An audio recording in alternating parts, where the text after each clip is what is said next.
the Bible, and Star Trek. I recently was subscribed by a YouTuber by the name of Hate You All 66. Well, that's not a very nice username. Well, I love you all. He just simply said subscribe to one of my videos, and I looked at his channel in curiosity. Now, I do want to make it clear for my normal viewers, I still am considering myself technically on hiatus, and this is presented on a general knowledge level. So my philosophy, as well as my theology, is still at a very general knowledge level. But this is a video that I have to respond to, because it deals with two things that I enjoy, the Bible and Star Trek. The comparisons that he makes in between these two are very interesting to me on a philosophical level. There is one claim that he makes that must be addressed before we go forward with the rest of my review of his video. The claim he makes is essentially Christians have rewritten the New Testament. This is improper on so many levels and historically inaccurate. Now, he might think that that's true. After all, explaining all the fulfilled prophecies would be very easy if indeed Christians did rewrite the New Testament to fit the circumstances. That would make the most amount of sense. However, historically speaking, it's just not true. The Bible has stood well preserved over 2,000 years. Are there many translations? Yes. Can you still go back to the source material? Yes. Did the disciples, those who originally wrote this, rewrite it later? No. Did other Christians rewrite it later? No. People have spent long times making sure that it's well preserved and going back to the source material over and over again to double check and make sure that we have not changed this. It is surprising that in over 2,000 years, we haven't changed the Bible to say, in the beginning, God created quantum physics, and then from there, that would be interesting, but I don't think that we should do that. So this claim needs to be done away with. It shows a lack of understanding of the true history of the scriptures. I encourage this YouTuber to look up the history, and I could even possibly PM him some resources to help him out. Alright, now let's talk about the video. Star Trek versus theology, or Christian philosophy. Now, the interesting thing about Star Trek fandom is, indeed, he might have a point. Perhaps years later on, it will be so corrected that there will be seamlessness. But that's not what's happened. What's happened instead is the owners of Star Trek have allowed a reboot of the entire franchise. This essentially is an admittance that they're giving up on trying to correct the previous errors and instead write it completely from scratch. All the new movies will be based on this reboot, and now the books, well, some will be based on the new stuff, some will be based on the old stuff.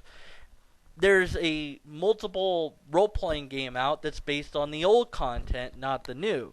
And they had to get special permission to do that. So now, essentially, we have two different Star Trek universes to discuss. But the canon, quote-unquote, of Star Trek has been essentially reset.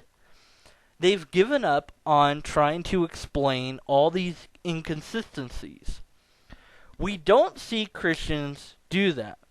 Are there inconsistencies in the Bible? So what if there are? Does it matter? No. I agree with his premise that even if the Bible contained no inconsistencies, it wouldn't be proof of the concept. It would just show that the Bible was really, really, really well written. People would cry conspiracy, perhaps. I'm not surprised to find contradictions at all. I find contradictions in my own life when I reflect on my own history. I find contradictions in other material which I know to be true. I find contradictions in history and the way that we behave today.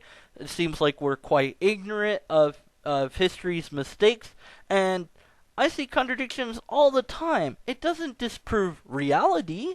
So it is a very good point to make. Fundamentalists don't need to support this notion that the Bible is non-contradictory. Instead, what we ought to be doing, and I'm not a fundamentalist, but what we ought to be doing is explaining the source material, which is what he calls a fringe group called apologetics. Well, apologetics, as I understand it, and I'm still learning a lot about it, is the idea to give a better explanation, a reasonable defense of the faith. Are there ways to defend it? Oh yes, most certainly.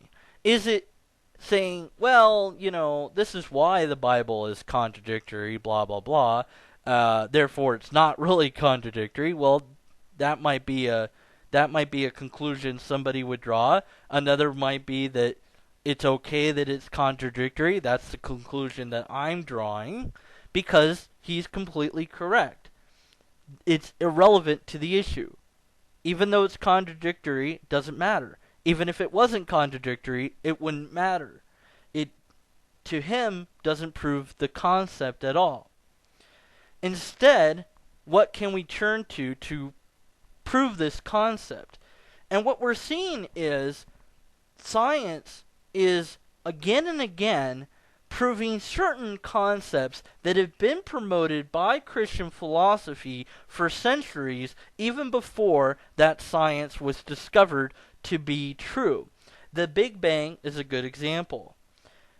The Big Bang was announced by the church as a whole, and many Christians, as a confirmation of Genesis 1:1, because there was a beginning. And it reinforced very old philosophy of Christians that made arguments that the universe would have a beginning. Before, the argument was that the universe was infinite, which has now been done away with, I think, by the Christian apologetics. These are old philosophies that have withstood the test of time. I just recently watched an hour-long video from an atheist scientist who makes the extraordinary claim that science now can prove that the universe came from nothing.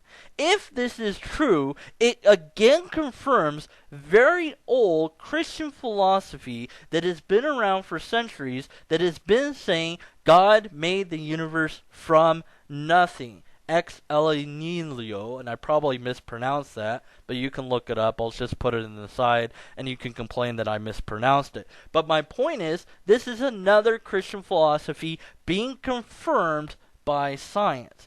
Now we have a new debate. Intelligent design. Is it viable? Is it science? There's a whole debate out there that I don't even feel that I'm adequate to touch on at my current general knowledge level. This is why I'm still, technically I'm on hiatus, but this is a video I had to respond to because it dealt with Star Trek. So, what if intelligent design proves to be viable? Well, this person is simply going to say it doesn't prove the first concept that God exists. You can take that and run with it. Nothing that I can do or show or present will convince this person that God exists. That's an extraordinary claim to make, but it is a true claim. I have dealt with skeptics long enough to know that there is no amount of evidence that you can provide for somebody to convince them of the truth.